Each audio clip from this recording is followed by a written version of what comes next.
ವಕ್ಫ್ ತಿದ್ದುಪಡಿ ಕಾಯ್ದೆಗೆ ಸಂಪೂರ್ಣವಾಗಿ ಕಾಯ್ದೆಗೆ ತಡೆಯನ್ನು ಕೊಡಲು ಸುಪ್ರೀಂ ಕೋರ್ಟ್ ನಿರಾಕರಿಸಿದೆ. ಆದರೆ ಆ ಕಾಯ್ದೆಯ 2-3 ಉಪನಿಯಮಗಳಿಗೆ ಸೆಕ್ಷನ್ಗಳಿಗೆ ತಡೆಯನ್ನು ತಾತ್ಕಾಲಿಕವಾಗಿ ಈಗ ಕೊಟ್ಟಿದೆ. ಇದನ್ನು ಎಲ್ಲರೂ ಸಂಬಂಧಪಟ್ಟ ಜನ ತಮಗೆ ದೊರೆತ ಅಂತಿಮ ವಿಜಯವೆಂದೇ ಪರಿಭಾವಿಸುತ್ತಾ ವಿಜೃಂಭಿಸುತ್ತಿದ್ದಾರೆ. ನಾನು ಸರ್ಪ್ರೈಸ್, ಗೊತ್ತಿಲ್ಲ ಯಾಕೆ ಅಂತ. ಆಸ್ತಿಯನ್ನ ವಕ್ಫ್ ಅಂತ ಮಾಡಬೇಕಾದ್ರೆ ವ್ಯಕ್ತಿಯೊಬ್ಬ ಇಸ್ಲಾಂ ಧರ್ಮವನ್ನು ಕನಿಷ್ಠ 5 ವರ್ಷದಿಂದ ಪಾಲನೆ ಮಾಡ್ತಿರಬೇಕು ಅನ್ನೋ ಅಂಶನೂ ಸೇರಿ 3ಕ್ಕೆ ಕೊಟ್ಟಿದ್ದಾರೆ ಸುಪ್ರೀಂ ಕೋರ್ಟ್ನವರು. ಆ ಸಂಪೂರ್ಣ ಕಾಯ್ದೆಗೆ ಕೊಡಿ ಎಂದಿದ್ದಕ್ಕೆ ಅದಕ್ಕೆ ಯಾವುದೇ ಕಾರಣಗಳಿಲ್ಲ ಅಂತ ಹೇಳಿದ್ದಾರೆ. ಈಗ ಗೊತ್ತಾಯ್ತು. ವಕ್ಫ್ ತಿದ್ದುಪಡಿ ಕಾಯ್ದೆ ಮುಸ್ಲಿಂ ಸಮುದಾಯವನ್ನು ತಾರತಮ್ಯದಿಂದ ಕಾಡುತ್ತೆ, ಅವರ ಮೂಲಭೂತ ಹಕ್ಕುಗಳನ್ನು ಉಲ್ಲಂಘಿಸುತ್ತೆ ಡ್ಯಾಶ್ ಅಂತ ಅವ್ರು ಕೋರ್ಟ್ಗೆ ಹೋಗಿದ್ರು. ಆಪೋಸಿಟ್ ಸೈಡ್ ಹೇಳ್ತು, ಕಂಡು ಪ್ರಾಪರ್ಟಿಗೆಲ್ಲ ವಕ್ಫ್ ಬೋರ್ಡ್ ಅಂತ ಬೋರ್ಡ್ ಹಾಕೋದು, ರಾಜ ಮಹಾರಾಜರ ಕಾಲದ ಆಸ್ತಿಗಳಿಗೆಲ್ಲ ಹಾಕಿಬಿಡೋದು, ಊರೂರಿಗೆ ಹಾಕಿಬಿಡೋದು,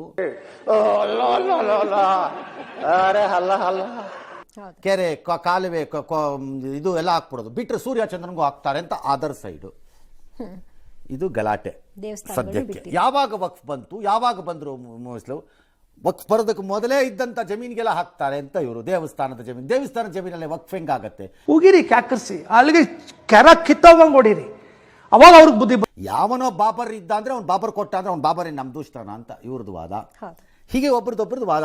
ವಕ್ಫ್ ಸಂಸ್ಥೆಗಳಲ್ಲಿ ಮುಸ್ಲಿಮರೇತರನ್ನ ಸೇರಿಸಿಕೊಳ್ಳುವ ನಿಬಂಧನೆ ಬಗ್ಗೆ ಪ್ರಸ್ತಾಪ ಆಗಿದೆ. ವಕ್ಫ್ ಮಂಡಳಿನಲ್ಲಿ 3ಕ್ಕಿಂತ ಹೆಚ್ಚು ಮುಸ್ಲಿಮರೇತರಿರಬೇಕು, 4ಕ್ಕಿಂತ ಹೆಚ್ಚು ಮುಸ್ಲಿಂ ಕೇಂದ್ರ ವಕ್ಫ್ ಮಂಡಳಿಯಲ್ಲಿ ಸೇರಿಸ್ಕೋಬಾರ್ದು ಅಂತ. ಎಷ್ಟು ವರ್ಷಗಳಿಂದ ಎದೆಯಲ್ಲಿ ಬೆಂಕಿಯನ್ನು ಇಟ್ಟುಕೊಂಡು ಏನು ಮಾಡದೆ ಆರಿಸಿಕೊಳ್ಳುವುದು. ವಕ್ಫಾಸ್ತಿ ಇರೋದನ್ನ ವಕ್ಫಾಸ್ತಿ ಅಂತ ಉಳಿಸೋದು ಅದೇನೋ ಮತ್ತೊಂದು ಬೇರೆ ವಿಚಾರ. ಹೊಸ ಆಸ್ತಿಗಳನ್ನ ವಕ್ಫ್ ಎಂದು ಸೇರಿಸುವುದು. ಸ್ವಲ್ಪ ಈ ಕಡೆ ನೋಡು ಕಂದ. ತಪ್ಪೆ ಉಪ್ಪು ಕುಡಿಯೋ ನೀರು ಕುಡಿಲೇಬೇಕಲ್ಲ, ಯಾರ ಬಡಿ.